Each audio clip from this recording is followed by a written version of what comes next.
Tata institute of fundamental research, national centre for radio astrophysics. ఇది వచ్చేసి ఒక autonomous body. Ministry of atomic energy కింద వస్తది. Government of India. ఇందులో మనకి అడ్మినిస్ట్రేటివ్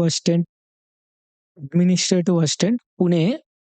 ఇదొచ్చేసి మనకి పుణె అండ్ కోహెడాగ్ అండి. ఇదొచ్చేసి పుణెకి ఒక 80 కిలోమీటర్స్ దూరంలో ఉన్నది. ఇదొచ్చేసి ఒక సెంట్రల్ గవర్నమెంట్ జాబ్స్ ఇయన్నీ. కాబట్టి ఎవరైతే సెంట్రల్ గవర్నమెంట్ జాబ్స్ కావాలనుకుంటున్నారో ఏ లొకేషన్‌కి ఎళ్ళండండి. ఫస్ట్ ఆఫ్ ఆల్ మీకొక జాబ్ గావాలి. కాబట్టి ఏ లొకేషన్ అయినా ముందు అప్లై చేయండి. వచ్చిన తర్వాత వెళ్ళి అక్కడి నుంచి మీకు కావాల్సిన జాబ్స్ ట్రై చేయండి. ఎందుకంటే నేను మా లొకేషన్‌లోనే ఉంటా, మా లొకేషన్‌లోనే వస్తది జాబ్ అనుకుంటే అది ఎప్పటికీ రాదండి. వస్తదేమో గానీ టైం పడతది. కాబట్టి ఎవరికైతే ఫైనాన్షియల్ స్ట్రగుల్స్ ఉంటాయో వాళ్ళు సెంట్రల్ గవర్నమెంట్ జాబ్ ఎక్కడైనా అప్లై చేయండి. ఎక్కడికైనా ఎళ్ళండి. ఏం కాదు. ఇదంతా మన ఇండియానే అండి. ఎక్కడికైనా ఎళ్ళొచ్చు. ఎక్కడైనా ఉండొచ్చు. మనకి ఇదొచ్చేసి 1 వేకెన్సీ అండి. ఓపెన్‌లో ఒక వేకెన్సీ పడ్డది. మాక్సిమం ఏజ్ వచ్చేసి 33 ఏజ్.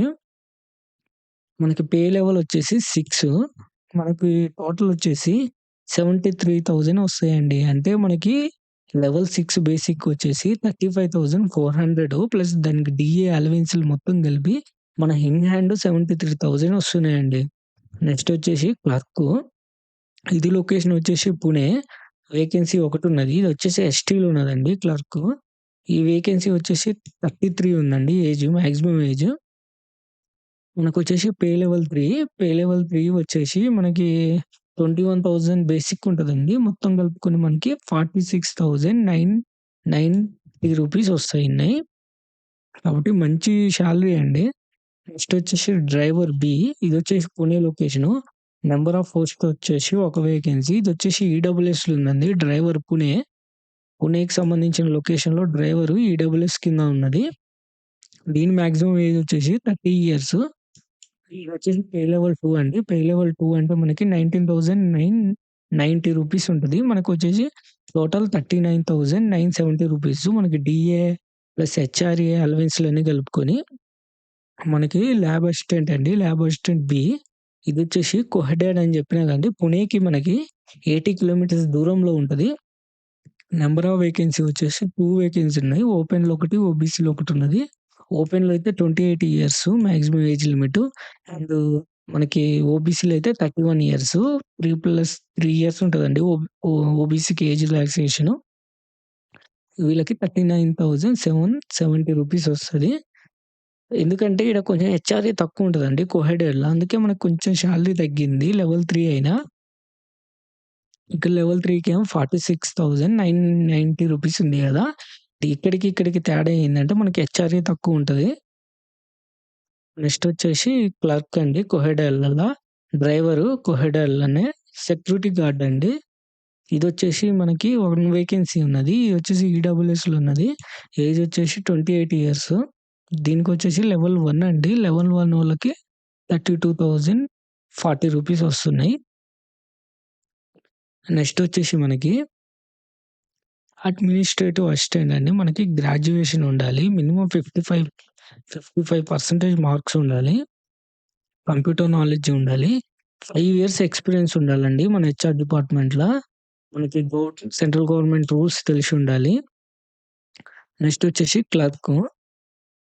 వచ్చేసి పుణె లొకేషను ఎస్టీలో ఒకటుందని చెప్పినా గదా!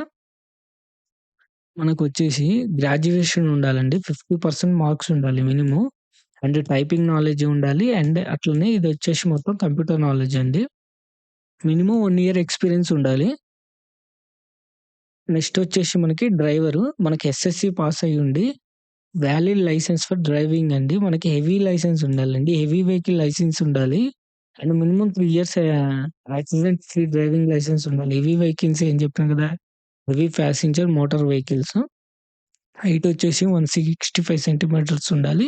చెస్ట్ వచ్చేసి 85 సెంటీమీటర్స్. ఇయి వచ్చేసి మనకి ఫిజికల్ ఫిట్‌నెస్. ఫీమేల్‌కొచ్చేసి 157 సెంటీమీటర్స్ ఉండాలి హైటు. మనకొచ్చేసి నెక్స్ట్ వచ్చేసి ల్యాబ్ అసిస్టెంట్ అండి. ఎలక్ట్రానిక్స్ ఇది. మనకి ఐటీఐలా 60% మార్క్స్ ఉండాలి. అండ్ 2 ఇయర్స్ ఎక్స్‌పీరియన్స్ ఉండాలండి ఎలక్ట్రానిక్స్‌లో. మనకి ఒకళ ఐటీఐలో 60% లేకపోతే మనకి అప్రెంటిస్ ఉంటది కదండీ! అప్రెంటిస్‌లో 60 మార్క్స్ ఉండాలి. ప్లస్ ఐటీఐ సర్టిఫికేట్ ఉంటే సరిపోద్ది. వీళ్ళకి 1 ఇయర్ ఎక్స్‌పీరియన్స్ ఉంటే సరిపోద్దండి. ఎందుకంటే మనకి అప్రెంటిస్ గూడా 1 ఇయర్ క్వాలిఫికేషన్ కింద కన్సిడర్ జేషిండు. నెక్స్ట్ వచ్చేసి క్లర్క్ ఏ. మనకి ఇదొచ్చేసి కోయిడల్ లొకేషన్ ఉంది. సేమ్ క్వాలిఫికేషను ఎక్కడ క్లర్క్ అయినా. మనకి సెక్యూరిటీ అండి. వీళ్ళకి ఒక ఫైర్ ఫైటింగ్ ట్రైనింగ్ అని ఇస్తారు. మనకి ఇదొచ్చేసి 2 మంత్స్ ఉంటదండి. Certificate training course. ఎవరైతే మనకి 10థ్ అయిపోయి కొంచెం హైట్, పర్సనాలిటీ ఉంటదో వాళ్ళు కంపల్సరీ ఈ ట్రైనింగ్ ఈ ఫైర్ ఫైటర్ అనే ట్రైనింగ్ సర్టిఫికేట్ తీసుకోండి. అది ఎప్పటికైనా ఉపయోగమైద్ది. ఎందుకంటే మనకి సెంట్రల్ గవర్నమెంట్‌లో ఫైర్ ఫైటర్స్ ఉంటారు కదండీ! మన ఫైర్ డిపార్ట్‌మెంట్‌కి సంబంధించినోళ్ళకి. వాళ్ళకి కూడా అడుగుతారు ఈ సర్టిఫికేటు. మనకి మినిమమ్ 3 ఇయర్స్ ఎక్స్‌పీరియన్స్ ఉండాలండి. హైట్ వచ్చేసి 165 సెంటీమీటర్స్ ఉండాలి. ఫీమేల్‌కొచ్చేసి 157 సెంటీమీటర్స్. వీళ్ళకి ఈవెంట్స్ ఉంటాయండి. 100 మీటర్స్ అంటే 60 సెకండ్స్‌ల అండ్ 1.6 కిలోమీటర్స్‌ని 6.30 మినిట్స్‌లో అయిపోగొట్టాలి. నెక్స్ట్ వచ్చేసి 2026 అంటే ఈ మంత్ 31 లోపు అప్లై చేయాలండి. వీడియో కింద డిస్క్రిప్షన్‌లో ఇస్తా. ఎవరైతే కావాలనుకున్నారో వాళ్ళు అప్లై చేసుకోండి. అండ్ ఈ పీడీఎఫ్ గూడా మన వీడియో కింద డిస్క్రిప్షన్‌లో పెడతా. మనకొచ్చేసి వీటికి రిటన్ టెస్ట్ మనకి ఈ administrative assistant and driver, laboratory assistant వీళ్ళందరికొచ్చేసి మనకి written test plus trade test ఉండడం జరుగుతది. క్లర్క్‌కొచ్చేసి టైపింగ్ టెస్ట్, డ్రైవర్‌కొచ్చేసి డ్రైవింగ్ టెస్ట్, లాబొరేటరీ అసిస్టెంట్ అన్నా గదా! ఎలక్ట్రానిక్స్ వీళ్ళకి ట్రేడ్ టెస్ట్ ఉంటది. సెక్యూరిటీ గార్డ్స్‌కేమో ఈవెంట్స్ ఉంటాయి.